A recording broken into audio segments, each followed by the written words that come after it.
Adulterio en el año 33 después de Cristo significa apedreamiento público, humillación en la plaza y pérdida de todos los bienes, pero apenas si eres mujer.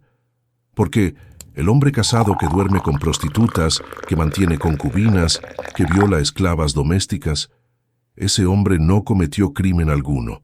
La pregunta es, ¿por qué traicionar era crimen exclusivo femenino en el tiempo de Jesús? La respuesta va a explotar todo lo que pensabas que sabías. La mujer sorprendida con otro hombre es arrastrada por las calles con la túnica rasgada. Alguien arrancó sus cabellos. Otro lanzó estiércol en su rostro. Ella grita, pero nadie interviene.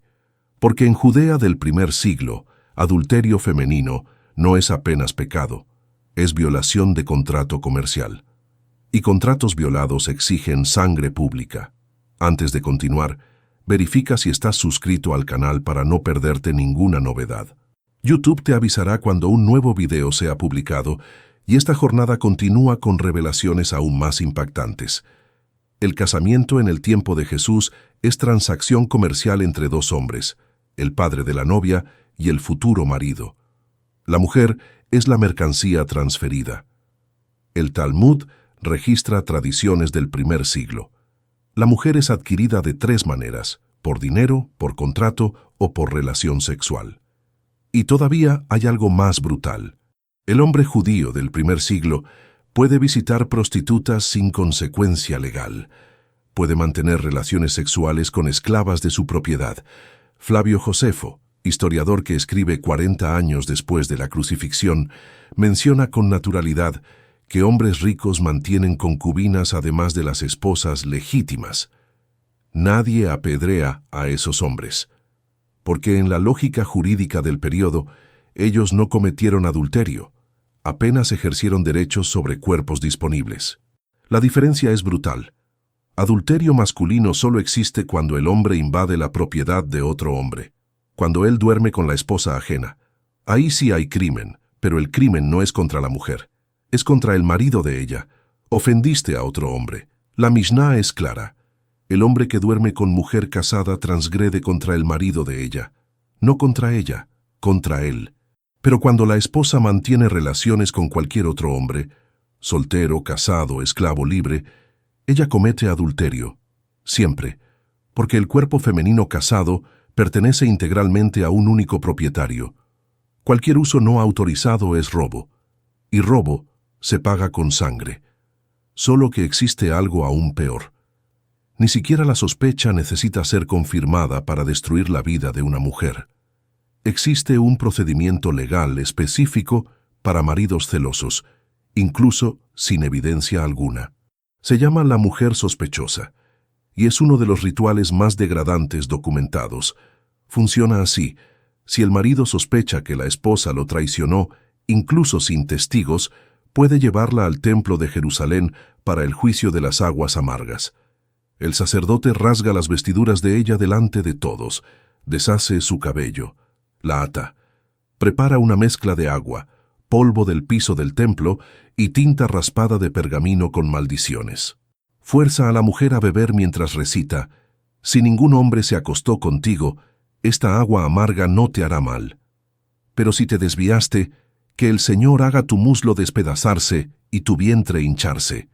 La mujer bebe, y se espera que ella o quede enferma, probando su culpa, o permanezca saludable, probando inocencia. Si enferma, es divorciada inmediatamente, pierde la dote y es expulsada de la comunidad. Si permanece saludable, el marido debe aceptarla, pero la humillación pública ya fue consumada.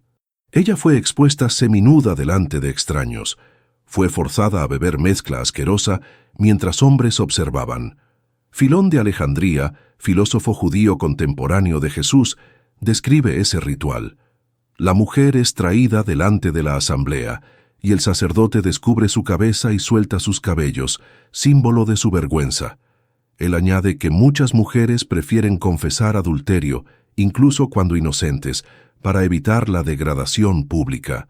Prefieren el divorcio cierto a la humillación de esa teatralización de la sospecha. Y la virginidad no es pureza espiritual, es sello comercial. Es garantía de producto no usado. La ley mosaica determina que si una novia no es virgen, los hombres de la ciudad la apedrearán hasta que muera, porque hizo locura en Israel, prostituyéndose en la casa de su padre. Ella muere en la puerta de la casa del padre, porque el padre vendió mercancía defectuosa. Pero el hombre no virgen en el casamiento, ninguna ley, ningún castigo, ninguna inspección, porque la virginidad masculina no tiene valor de mercado. Pero hay algo que lo cambia todo. En el primer siglo, apenas el hombre puede iniciar divorcio. Él escribe un documento de repudio, entrega a la esposa y listo.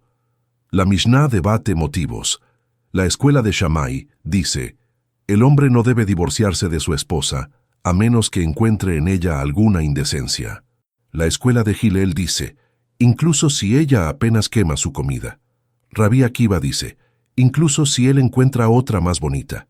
Quemar comida, encontrar mujer más atractiva, motivos legales de divorcio. Y la mujer no puede divorciarse del marido, ni si él la golpea, ni si él la abandona. Y cuando divorciada pierde a los hijos, siempre. Hijos pertenecen legalmente al padre. Mientras tanto, el hombre circula libremente entre prostitutas, esclavas y concubinas. Josefo menciona barrios enteros de prostitución en Jerusalén sin condena moral. Y nada de eso vuelve al hombre impuro. Nada de eso lo excluye de la sinagoga. La mujer respira y ya está bajo sospecha.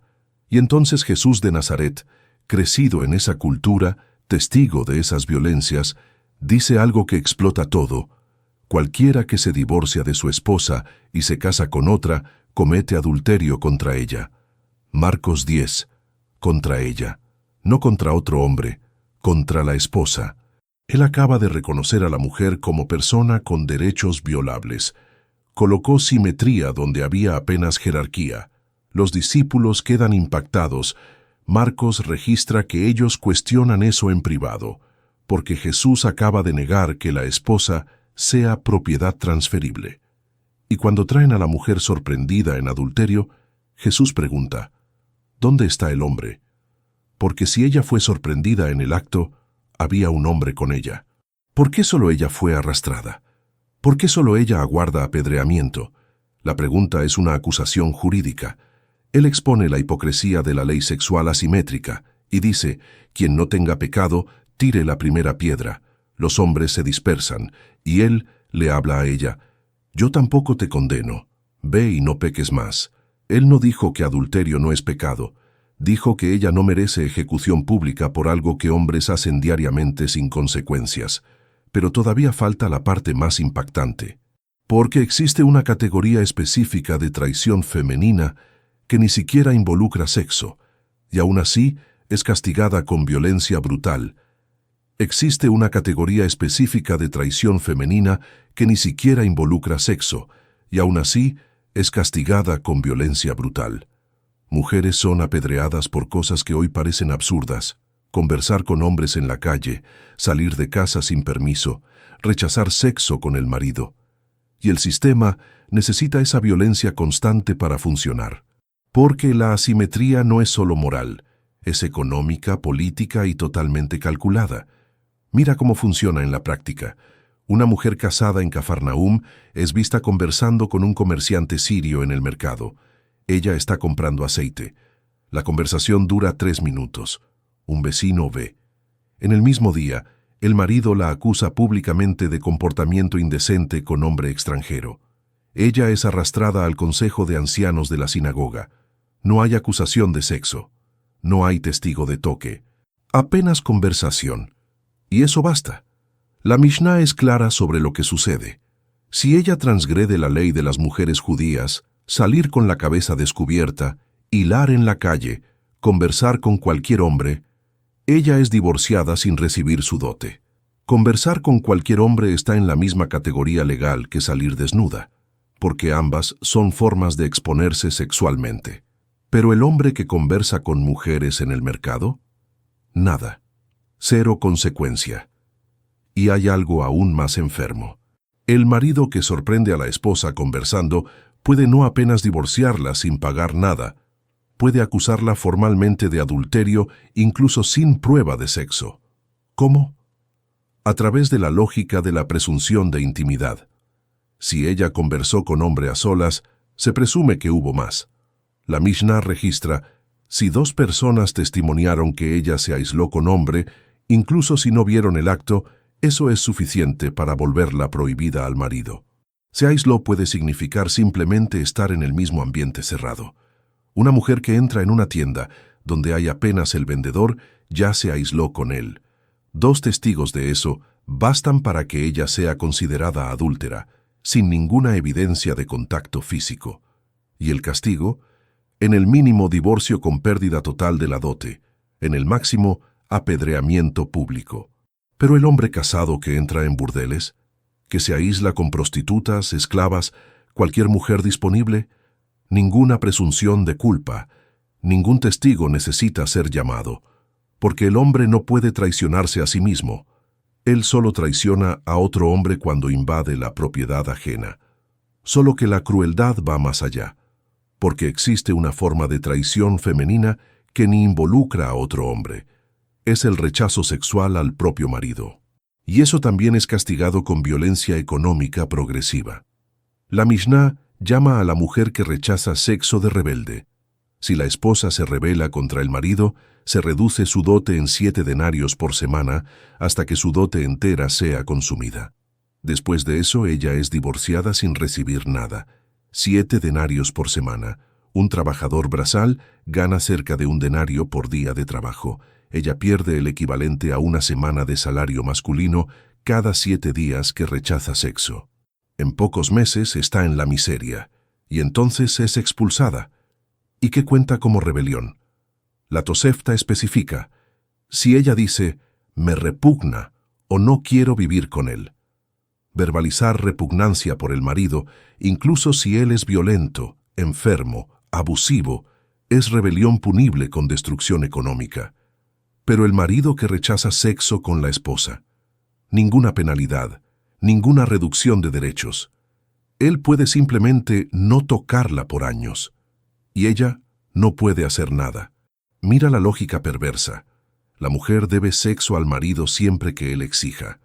El Talmud será explícito. El marido tiene derecho conyugal sobre su esposa en cualquier momento. Ella no puede rechazar, pero él puede rechazar cuando quiera. Porque el cuerpo de ella pertenece a él, pero el cuerpo de él pertenece a él mismo. Y hay más. Existe una categoría de comportamiento femenino llamada conducta que despierta sospecha. La Tosefta lista ejemplos. Mujer que se pinta los ojos, arregla el cabello o usa ropas coloridas sin permiso del marido. Se presume que está embelleciéndose para otro hombre. Se presume. No necesita prueba. El maquillaje es evidencia de intención adúltera. Y la consecuencia: divorcio sin dote más posible acusación formal de adulterio, que puede llevar al ritual de humillación de las aguas amargas, o en casos extremos, apedreamiento. Pero el hombre que se perfuma, que usa ropas caras, que arregla la barba antes de salir, nadie presume nada. Él está apenas presentándose bien, solo que la asimetría más brutal está en lo que sucede cuando hay acusación real de adulterio con evidencia. Cuando hombre y mujer son sorprendidos en adulterio juntos, situación rara pero documentada, la ley manda apedrear a ambos. Si un hombre fuera encontrado acostado con mujer casada, ambos morirán. Pero observa lo que sucede en la práctica documentada por Josefo y por los textos rabínicos. La mujer es ejecutada, el hombre raramente. ¿Por qué? Porque el sistema ofrece salidas para hombres que no existen para mujeres. El hombre puede alegar que no sabía que ella era casada, y eso lo exime. Puede negociar compensación financiera con el marido ofendido y evitar ejecución. Puede apelar a tribunales que sistemáticamente favorecen testimonio masculino. Puede tener abogados, influencia, conexiones. La mujer no tiene nada de eso. Ella es culpable por definición, porque el sistema presume que ella sedujo al hombre, que ella provocó, que ella es la fuente de la corrupción sexual. El Talmud registra el dicho popular: la mujer seduce al hombre al pecado. Ella es simultáneamente propiedad pasiva y agente activo de seducción, lo que sea más conveniente para culparla.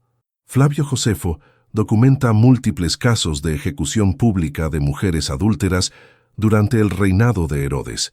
Él menciona específicamente que Herodes mandó ejecutar a varias mujeres de la corte acusadas de adulterio, pero los hombres involucrados o desaparecieron de los registros o fueron perdonados después de pago de compensación.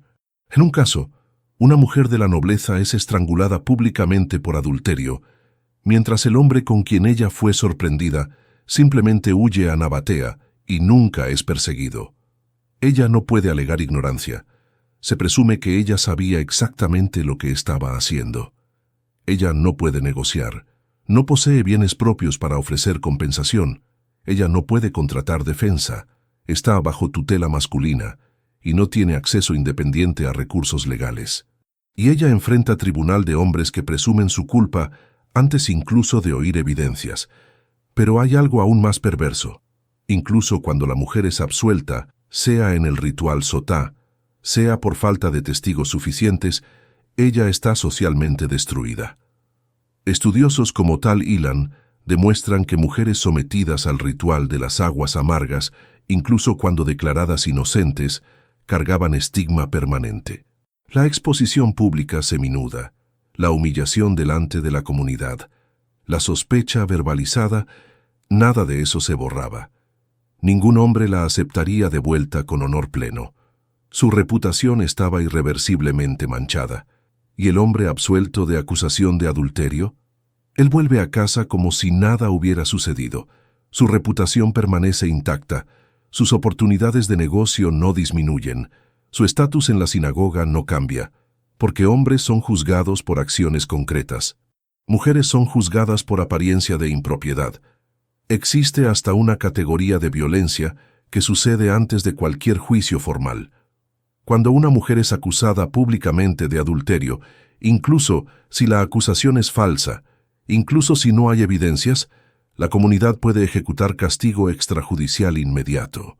Josefo documenta a lo largo de sus obras casos de violencia colectiva contra mujeres acusadas de transgresiones sexuales, incluyendo situaciones donde turbas apedrean mujeres antes de que cualquier tribunal sea convocado. Él describe el clima de Jerusalén durante períodos de tensión religiosa, donde acusaciones de inmoralidad sexual contra mujeres frecuentemente resultaban en violencia sumaria de la multitud, sin juicio, sin defensa, sin testigos formales. Apenas rumor transformado en sentencia de muerte. Esto nunca sucede con hombres, porque el sistema presume que mujeres son fuente de corrupción sexual. Ella es simultáneamente propiedad pasiva del marido y agente activo de seducción, lo que sea más conveniente para culparla. Si ella traiciona, ella se corrompió a sí misma. Si el hombre traiciona con ella, ella lo corrompió. En cualquier escenario, la culpa es de ella. Y cuando Jesús pregunta, ¿dónde está el hombre? En la escena de la mujer adúltera en Juan 8, 3 al 11, está exponiendo precisamente esa hipocresía estructural, porque si ella fue sorprendida en el acto, había un hombre con ella, en el acto, flagrante, pero solo ella está ahí, seminuda, ensangrentada, esperando apedreamiento. El hombre desapareció, o fue liberado, o nunca fue capturado, porque el objetivo nunca fue justicia, fue terror pedagógico. Fue mantener a todas las otras mujeres con miedo, y Jesús destruye el espectáculo. Los acusadores se dispersan, porque todos saben que son hipócritas, todos saben que aplican la ley selectivamente, todos saben que la violencia no es sobre moralidad, es sobre control. Pero ¿por qué ese control es tan desesperadamente necesario? ¿Por qué el sistema invierte tanta violencia, tanto terror, tanta vigilancia constante sobre la sexualidad femenina? La respuesta no es religiosa, es económica. Porque cuando entiendes lo que está realmente en juego cuando una mujer traiciona, entiendes por qué Jesús fue muerto. Lo que él estaba destruyendo no era apenas hipocresía moral, era la base material de toda la sociedad patriarcal. La respuesta no está en la Biblia, está en el registro de propiedades, porque toda esa violencia brutal contra mujeres adúlteras no existe para proteger moralidad. Existe para proteger linaje. Y linaje no es concepto espiritual, es sistema económico de transferencia de riqueza entre generaciones. Cuando una mujer traiciona, ella no está apenas rompiendo voto matrimonial. Ella está potencialmente introduciendo heredero ilegítimo en la cadena de herencia. Y eso destruye todo el sistema de propiedad. Mira cómo funciona. En Judea del primer siglo, propiedad de tierra es transmitida de padre a hijo primogénito. La ley mosaica es explícita. Si un hombre tuviera 2 hijos, el primogénito recibirá porción doblada de la herencia. Deuteronomio 21. Tierra no es dividida igualmente. El hijo mayor recibe el doble de los otros. Y esa concentración de propiedad en la línea masculina es lo que mantiene familias poderosas. Pero hay un problema brutal. ¿Cómo garantizas que el hijo que hereda tu tierra es realmente tu hijo? No existe test de ADN. No existe verificación biológica. La única garantía es el control absoluto sobre el útero de la esposa. Si ella no tiene acceso a ningún otro hombre, si ella vive bajo vigilancia constante, si el castigo por desvío es muerte pública, entonces puedes presumir que los hijos que ella genera son tuyos. Por eso la virginidad femenina tiene valor comercial. Por eso el adulterio femenino es crimen capital. Por eso la sospecha de traición ya basta para destruir a la mujer. Porque lo que está en juego no es honor. Es tierra, olivares, viñas, rebaños, casas. Es patrimonio que pasa de abuelo a padre a hijo por siglos. Y una única mujer infiel puede romper esa cadena insertando sangre extranjera en el linaje. Flavio Josefo es directo sobre eso. Apenas el marido tiene certeza de su paternidad cuando la esposa es mantenida bajo guardia estricta. Por eso nuestras mujeres son mantenidas en reclusión. Él no está hablando de moralidad religiosa. Está hablando de certeza patrilineal como fundamento de la propiedad. Y hay más. La dote que la novia lleva al casamiento queda registrada en el contrato matrimonial como propiedad de ella. Pero propiedad de ella no significa que ella controla. Significa que el marido administra esos bienes y que ella solo recibe de vuelta en caso de viudez o divorcio sin culpa. Si ella es divorciada por mala conducta, el marido queda con todo. Estudiosos como Michael Sutlow demuestran que muchos casamientos de élite en el primer siglo son esencialmente fusiones de propiedades entre familias. La dote femenina se suma al patrimonio masculino, creando propiedad conjunta transmitida a los hijos, desde que esos hijos sean comprobadamente legítimos. Una mujer adúltera no apenas trae vergüenza, contamina la pureza patrimonial. Los hijos de ella se vuelven dudosos, y hijos dudosos no pueden heredar con seguridad. Por eso la ley es tan brutal con linaje contaminado. La Mishnah establece categorías enteras de personas con sangre mixta excluidas de herencia plena, hijos de uniones prohibidas, incluyendo adulterio. Un hijo de mujer adúltera es bastardo, ritual que no puede casarse dentro de la comunidad ni heredar como hijo legítimo. Él carga estigma permanente que pasa a descendientes por generaciones. Entonces, cuando una mujer traiciona, ella no está apenas pecando. Está potencialmente creando clase entera de descendientes contaminados que amenazan la pureza de los linajes. Y eso explica por qué la violencia contra ella necesita ser pública y brutal. Porque la ejecución no es apenas castigo, es limpieza genealógica. Es la comunidad declarando: nosotros protegemos la pureza de nuestros linajes, nosotros no toleramos sangre dudosa, nosotros destruimos públicamente a quien amenaza nuestro sistema de herencia. Cada apedreamiento de mujer adúltera es propaganda educativa para todas las otras. Tu útero no es tuyo, es propiedad colectiva de la comunidad patriarcal, y cualquier uso no autorizado resulta en muerte. Pero hay una capa aún más sucia. El sistema no protege apenas linaje familiar, protege linaje nacional. La identidad judía en el primer siglo es transmitida por la madre. Eres judío si tu madre es judía. Por eso el control sobre mujeres judías casadas es tan intenso. Ellas son las guardianas biológicas de la identidad étnica. Si una mujer judía tiene hijo con hombre no judío, ese hijo es judío, pero de linaje contaminado, potencialmente leal a otro pueblo. Filón de Alejandría explicita esa paranoia. Si las mujeres se mezclan libremente con extranjeros, la nación entera pierde su pureza y se disuelve en confusión. Él no está hablando de teología, está hablando de control poblacional. Mujeres sexualmente autónomas son amenaza existencial a la continuidad étnica. La violencia no es sobre moralidad sexual, es sobre ingeniería poblacional. Entonces ahora entiendes el engranaje completo. El control brutal sobre la sexualidad femenina garantiza que propiedad familiar sea transmitida apenas para herederos legítimos comprobados, que linajes de élite permanezcan puros sin sangre dudosa, que la identidad judía no se disuelva por mestizaje, que hombres mantengan control absoluto sobre los medios de reproducción, sobre úteros, y Jesús está explotando todo eso.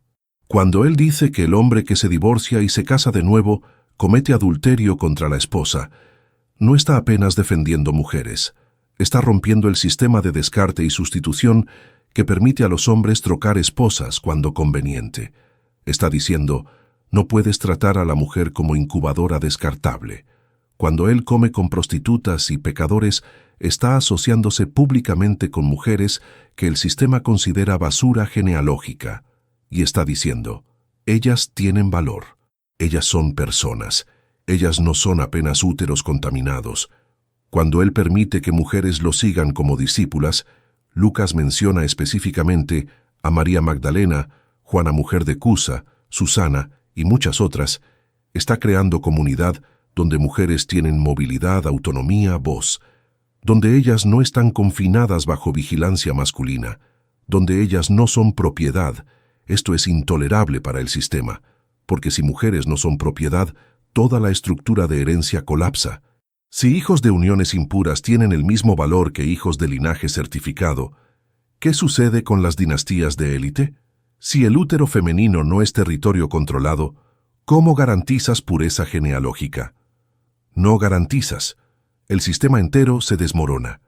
Por eso Jesús es muerto, no porque hizo milagros, no porque se llamó Mesías, sino porque estaba atacando la fundación material de la sociedad patriarcal.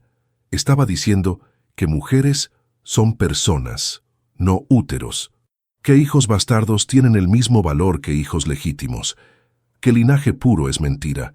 Estaba destruyendo el engranaje económico que conecta sexualidad femenina a propiedad de tierra, a continuidad étnica, a poder político. Y sistemas no perdonan a quien hace eso. Si este viaje por la vida en el tiempo de Jesús habló contigo, considera suscribirte al canal. Aquí continuamos explorando cada detalle que transforma el mundo bíblico en algo vivo. Y cuéntame, ¿cuál parte de este episodio más te sorprendió? ¿Qué tema quieres ver aquí en el futuro? Escribe la frase, yo veo el pasado con nuevos ojos, para que sepa que llegaste hasta el final. Ahora, haz clic en el video que está apareciendo en la pantalla. Continúa exactamente este viaje.